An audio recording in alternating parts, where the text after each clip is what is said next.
Been a full day so far. It's not even half over. Hey friends, you're watching BrainStormAcres. I'm Henry. And I'm Irene. And it has been a full day so far. Really? Really great news.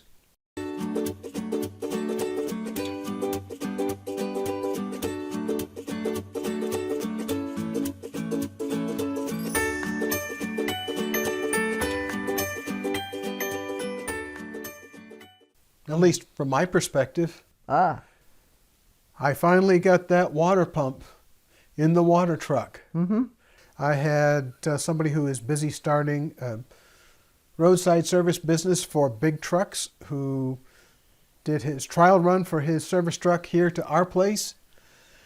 And we spent a few hours putting it together. Mm-hmm. So that's great news. It works.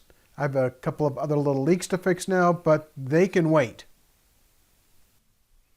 Good start. It's a great start. Now, you know, yesterday I showed some high-speed footage of us making some sauerkraut. Mm-hmm. The sauerkraut was very, very easy to make. We shredded the cabbage anywhere between a 1/16 of an inch and an 1/8 of an inch in width. Some of them were a little bit bigger because that's what happens. Mm-hmm. I measured the cabbage shreds for weight because in order to make sauerkraut, you want to use 3 tablespoons of pickling salt Mm-hmm. to 5 pounds of cabbage. Right. So you can adjust that down or up based on the amount of cabbage that you have. Right. They recommend you don't do more than 5 pounds in a container when you're doing the mixing. The packing is a whole different thing, but you just do it in 5-pound batches because it lets you make sure that you got the salt throughout it. And it has to be pickling salt or some other plain salt. No iodized table salts, none of that stuff. So we have actual pickling salt that we keep on hand for just such things. Well, one of the things that you want to do when you're making sauerkraut and you're mixing that salt up, you do want to mix it all up. Use your hands. Just wash your hands well before you start this because you're going to be fermenting this cabbage. And what I do is I'll reach in there, I'll mix it all up loosely, and then I grab pieces of it and I twist it. Some people use a wooden tamper to tamp it in. You can just plain lean into the container that you're putting it into and lean on it to squish it in there, because what you want is you want all your cabbage packed in tightly with that correct amount of salt, and we cover everything and we let it sit for about an hour. And then if the liquid is not high enough in there that's come out of the cabbage to totally cover the top of the cabbage, we make a brine. It's a tablespoon and a half of salt, the same pickling salt, along with a quart of water. You can warm the water up if you want to, but the big thing is you don't want to be dumping hot water into the pot when you're busy. Yeah, what I did was I used water from the kettle, just about half a cup, to melt the salt, and then I filled the rest from my Berkey, which is room temperature water, which around here is about 65 degrees, and then I made sure that it had cooled down completely before I added in. I added just enough to cover everything. Then I put a plate on top, and I put a clean quart canning jar full of water on top of that to hold it down, because you want everything underneath. I also decided to be picky this time. I used brand new clean cheesecloth, 2 pieces. It's a little narrower than the pot, so I used 2 pieces in a cross shape, so that the entire surface of the cabbage is covered by the cloth, and then I put the plate on top. Yeah. And always make sure you use a stable plate. What I mean by that is, a lot of people like some of the earthenwares and stuff like that, and we have some, but I would never use it for this. You want to make sure that you have something like a porcelain if you can, because you don't want that plate to give off any chemicals at all, and not all plates are really safe. I remember back in the... Ding dong. Ding dong. I turned this thing to shut up and it didn't anyway. You just have to speak to it louder. It's on theater. You see that stupid little Yeah. thing there. It's on theater, so it's not supposed to make any noises. You don't want anything. I think it was back in the 70s they discovered that a bunch of the pottery that was coming out of Mexico and China had lead in it. Yeah, especially you had the glazes for a lot of the kind of earthenware had a lot of lead in it. So we're always very careful to make sure that it's what I'd call a completely stable plate. We have some porcelain, so we just use a piece of porcelain on top. And I got a plate that fit that as tight as I could without it getting stuck, and put it on top and squished it. And then I put a regular lid on top just to keep anything that dust out and things like that. So now we wait. So now we wait.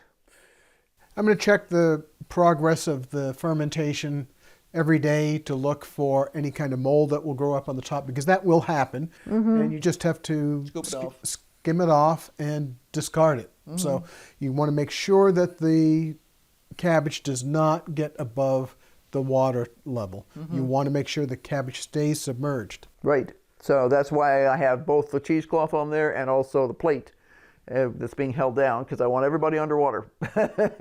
Hey, you know what? Yes. I have a basket. You have a basket. What's in the basket? Maters. When it was time to shut down the greenhouse because we couldn't keep it cold anymore, warm enough anymore, we had all kinds of trusses of tomatoes that were green. Most of them didn't even have any blush on them. And I just wrapped them up in clean print. This is newsprint, and we get it as a packing material from a couple of the shippers we get stuff from. And that way it's not going to hold the moisture in the way plastic would that might make it get moldy or anything like that. And yeah. We have other tomatoes in here, but we're not going to disturb them right now. Yeah. Mostly because we have a lot of tomatoes to eat right here. They're ready to eat now. They're ready to be eaten right now. Yeah, they're super ripe, but that's 2 months in newspaper. Yeah, basically it's 2 months of newspaper, and most of them look great. I'm only seeing one or two that are a little meh, but yeah.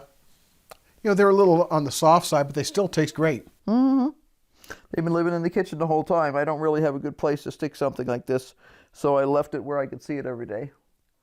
And when I checked it the other day, I was like, whoa, everybody's ripe. So, not bad for,